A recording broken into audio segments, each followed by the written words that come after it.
So welcome. My name's Sherry Forsyth. I'm a peak performance coach living and working in South Africa. And today I'm going to be speaking about 10 tips. Well, basically having fun in a relationship. With February being the month of love, in this third week I'm speaking about how to have fun, because after all, that's what we really love to do.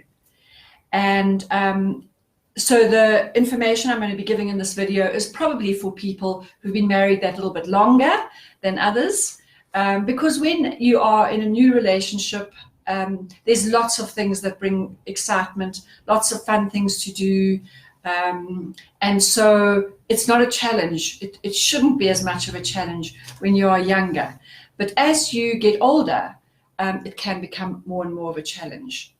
So I will be concentrating mainly on activities when I give you the 10 tips on, or maybe a few more on how to have fun. Some of them will include children, but I'm mainly concentrating on fun things to do as a couple.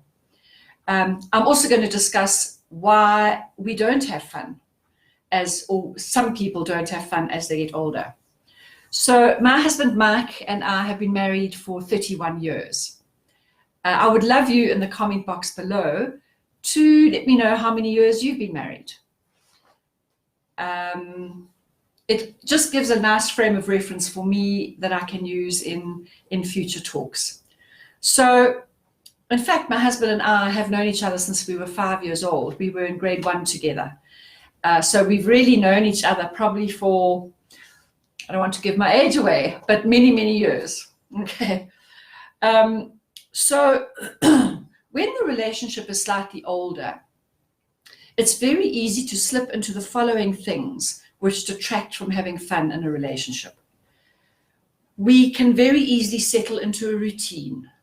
Every day, every week, that's what we do, and it's the same. And there's no place for spontaneity.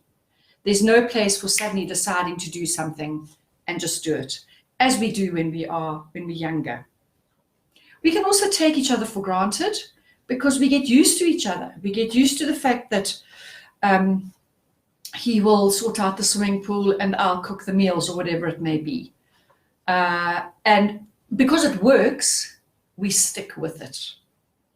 So because we are in this routine, we're taking each other for granted. Actually, what happens is over the years, we start putting less and less effort into the relationship because it's working fine.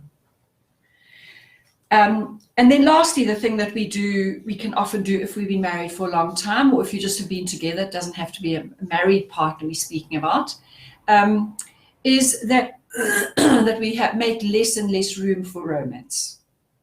And that's kind of a spice that we can add to our relationship, is the romantic side. So why don't we actually have fun as we grow older? Well, I think in addition to the 4 things I mentioned above, we start getting very responsible. You know, the children come along, we have a mortgage we've got to pay off. And so because we are more responsible, what that can lead to is that we are much more serious about life, and therefore we don't think that fun needs to be part of it. Secondly, because we have those responsibilities and financial pressures possibly, we work harder. And in today's world, most husbands and wives both work. It's very seldom that you have a wife that doesn't work. And therefore, because both husband and wife are working, and working hard and possibly working longer hours, you have less time to have fun because you just can't fit it in amongst everything else that you're doing. Just a word on that as well is because our children are so busy. In our spare time, we're busy running around after our children and their activities, which once again is less time for us to have fun. But also, I think our children are overscheduled and they need to have time to have fun as well. The third thing is, as we get older, our energy levels will drop, and that's a natural physiological thing. So in order to do something fun, it might require a bit of energy. And whereas in our 20s and 30s, we wouldn't have even thought about doing it twice. We would have just jumped straight in. And when we get slightly older, we might have to weigh up whether we have the energy to do that or not. And lastly, life can just be too serious. Life tends to bash us around a little bit. We've probably had a few little traumas and challenges along the way. And because it is serious and we are overcoming those challenges, we can forget actually just to be frivolous and spontaneous. So I challenge you, no matter how long you've been together, whether it's 1 month or 65 years, to, in the next 2 weeks, in the next month, to do something that will add some spice into your relationship. What Mark and I found the easiest to do, because we both are very busy, is we need to diarize. So it is a spontaneous thing, but we diarize the time for it. So we might not necessarily, pardon me, we might not necessarily know exactly what we're going to be doing, but we set time aside. Okay, so for example, we have date nights. In our early married life, we had what we called a month anniversary. So the Friday or Saturday night closest to the 24th of the month, which was the date we got married, we always used to go out. And so unless it is actually in the diary, we found that we weren't doing it. So that's one tip that we found that works really well, is to make, in order to make the time, is you've got to diarize it. If you want to look at how to do lots of fun things in your marriage and pep it up a little bit, obviously you can go and Google it, and there are two very good sites that give good ideas, the Cosmo and also Life Hack. They give you quite a range of fun things to do. If you are not a Google person and you'd rather just drop me an email, I'm very happy to share a whole list of things that you can choose from to make your marriage happier. And you can email me on Sherry Forsyth, spelled CHERRY FORSYTH, no dots, @gmail.com. So that's sherryforsyth@gmail.com. Drop me an email and I will send you a whole list of, I've probably got about 100 things that can spice up your marriage. So I'm just going to share a few, sort of 10 or 12 tips with you, just to give you a start, just to show you actually how easy it is to introduce fun back into your marriage again. So the first thing is maybe learn a new hobby together, and particularly something that can be quite fun. So you can go to dancing lessons together, where both of you are actually quite useless and quite bad. And the end result is not to be, premier dancers, but just to learn how to maybe be a little bit better on the dance floor. But in our mistakes that we make and the fact that we can't do it, there can be a lot of fun and laughter. So you can choose something like dancing, maybe go on a joint new hobby of learning about photography. So that's a slightly more quiet, serious, serene, calming hobby that you can take up. The second one is to watch a scary movie together. That will get the adrenaline pumping. The third one is to invite another couple to come over for supper and make it spontaneous. Phone them at like 4 o'clock or 5 o'clock to say, won't you just bring your supper over to us and we'll cook together and then eat together. So it's very, and you can do this with children as well. You can have a whole family over, you share your suppers, and then you go your separate ways, not having a really late night. Another exciting one is actually to make a bucket list, but a real bucket list. A lot of people talk about lovely things that other people are doing, and they'll kind of say, oh yes, that's on my bucket list.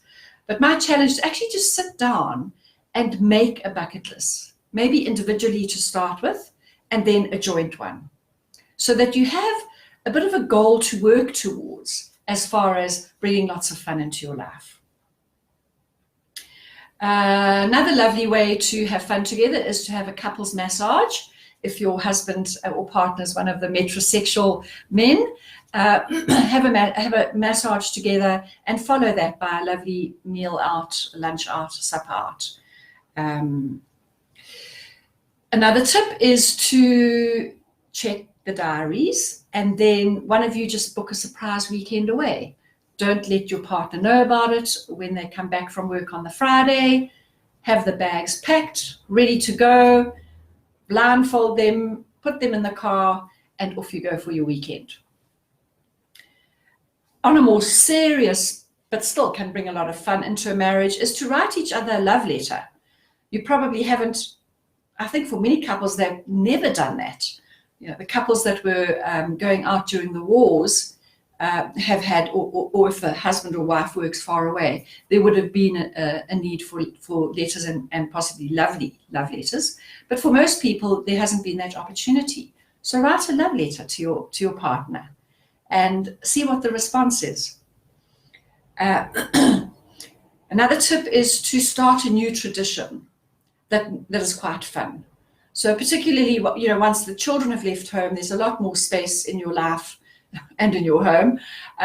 So you can make a new tradition, for example, like having breakfast in bed on the weekends. Every weekend, one of you gets up, makes the breakfast, and both of you have it in bed. Being very romantic, you can also cover the bed with roses. Not only will it look really beautiful, but it'll also smell fine. Another tip on a cold, miserly, rainy day is to have what we call a duvet day. So you spend the day in bed and you can binge on movies, on red wine, on chocolate, all the forbidden things, and just have fun doing that and don't feel guilty. That's really quite a lovely thing to do.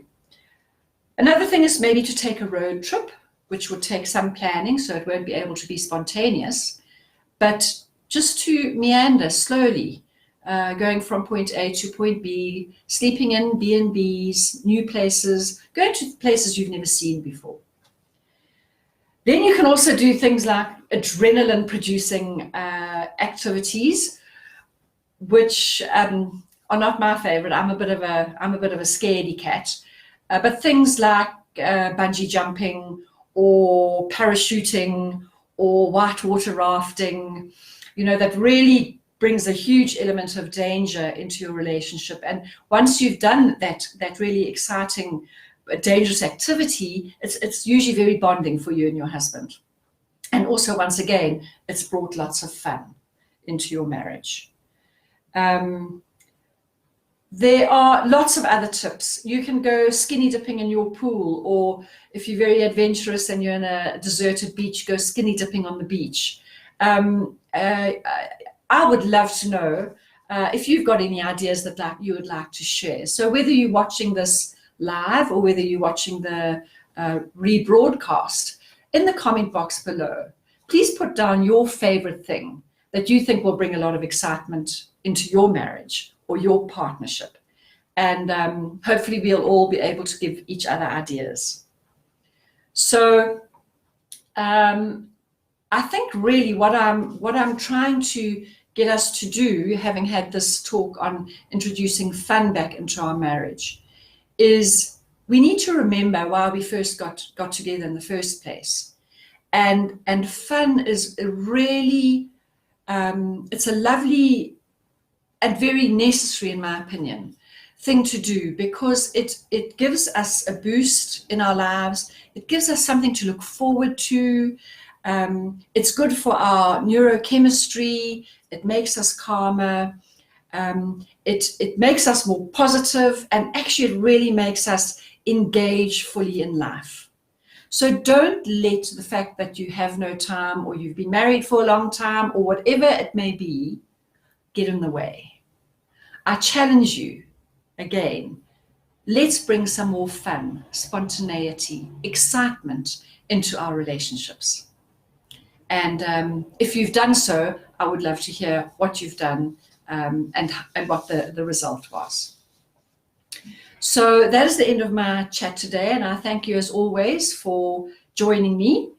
And next week, I will be discussing the fourth in my series on relationships, because February is the month of love.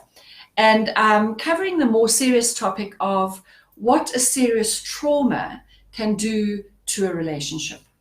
So I'll catch you then. Thank you so much.